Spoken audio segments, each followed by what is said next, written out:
ایک تو یہ دعا کریں کہ اللہ تعالیٰ ہمیشہ اس جگہ کو تزکیہ کا مرکز بنا دے. یہ پیری مریدی میں اس لیے نہیں کہتا کہ آج کل وہ لوگ پیری مرید سے غلط مطلب لیتے ہیں، ورنہ یہ پیری مرید تزکیہ کے لیے ہوتا ہے.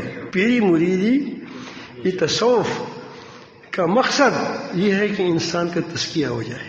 انبیاء علیہ السلام کا تزکیہ اللہ رب العالمین خود فرماتے تھے. اس کی فطرت اتنی سلیم ہوتی تھی کہ بچپن سے لے کر جوانی تک، نبوت سے پہلے ان کے دل ایسے صاف ستھرا ہوتے تھے کہ اس میں وہ صفات جھلکتے تھے جو اللہ تعالیٰ کو پسند ہوتے تھے.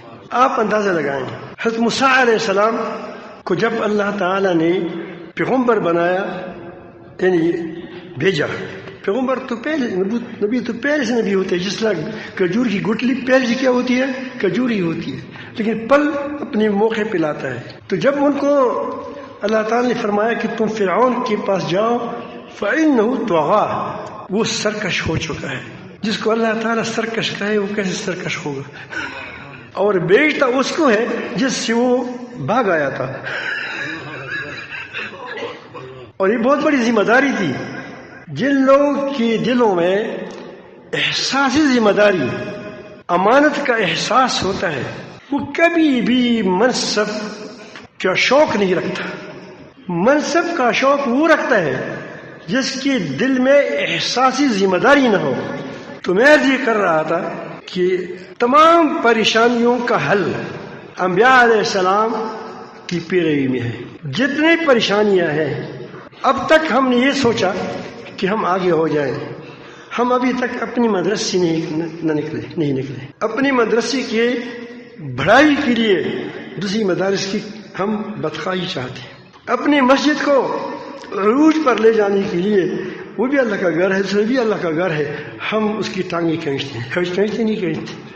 یہ ساری کی ساری چیزیں جو ہے یہ ہماری احساسی، ہماری اندر وہ صفات نہیں ہے جن صفات سے اللہ تعالیٰ راضی ہوتا ہے. تو تزکیہ کے بارے میں کہہ رہا تھا، وہ تزکیہ اسی لیے ہوتا ہے کہ تاکہ ہمارے اندر یہ گڑبڑ ختم ہو جائے جو ہماری فطرت سلیمہ برباد ہو گئی ہے. تکبر آیا ہے، حسد آیا ہے، منافقت آئی ہے، تو یہ دور ہو جائے اور اس کی بجائے اچھے اوصاف آ جائے. آپ دیکھیں پہلی وحی کے میں حضرت عزیز القبرار جو سب سے زیادہ اپنے جاننے والی شوہر کو کون ہوتی ہے؟ کسی اوروں کو شوہر بیوی جانتی ہے. تو اس کو اس نے نہیں فرمایا، نہیں کہا، نہیں کیا کیا رسول اللہ تو جنگلوں میں جاتا تھا، اللہ کے لیے پھرتا تھا اور چلے کاٹے تھے. یہ کہا اب کسی کتاب میں یہ ملتا ہے؟ یہ بتایا کہ تم نمازیں پڑھتے ہو، تم روزے رکھتے ہو، ایسا مل گیا. ایمانی صفات بتائے کہ تمہارے اندر ایمانی صفات ہے. کیا ہے؟ مہمان نواز ہے. تم مہمان نوازی کیا ہے؟ مہربانی ہے. تکسب المعدوم، تم کیا ہے؟ جس کے پاس مال نہیں اس کے لیے کماتے ہو لیکن اپنے پیٹ کے لیے نہیں، لوگوں کے پیٹ کے لیے، یا لوگوں کو کاروبار مہیا کرتے ہیں. اس کا کاروبار نہیں، اس کی ترتیب بنائے. کتنی مہربانی. یتیموں کی کفالت کرتے ہیں، صلہ رحمی کرتے ہیں. یہ ساری چیزیں کیا ہے؟ یہ صفات ہے. کیا ہے؟ یہ ایمانی صفات ہے.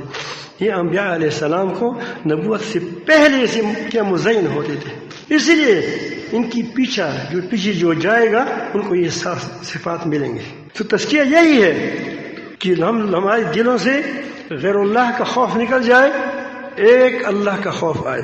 ہمارے دلوں سے ریاکاری نکل جائے، نمائشی زندگی چلی گئی. آج کل ہم نمائشی زندگی گزار رہے ہیں. آپ دیکھ ہے یا نہیں ہے؟ ایک دیکھ چاول پکاتے ہیں، جب اس ہم ویڈیو بھی بناتے ہیں کہ تاکہ دیکھو لوگ ہم یہ چاول پکاتے ہیں، یہ دیکھو ہم پیاز کاٹ رہے ہیں، اور یہ دیکھو یہ ہو رہا ہے، یہ ہو رہا ہے. انتخابات کے زمانے میں پھر دیکھیں ہر کسی سے ختم تائی بن جاتا ہے.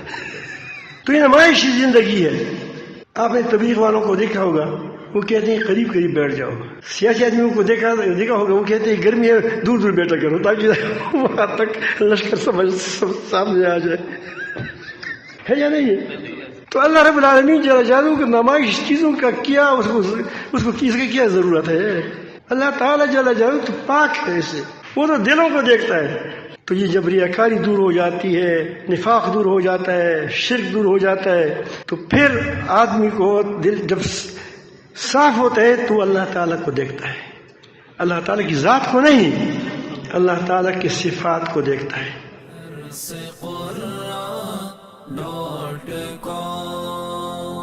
www.darsequran.com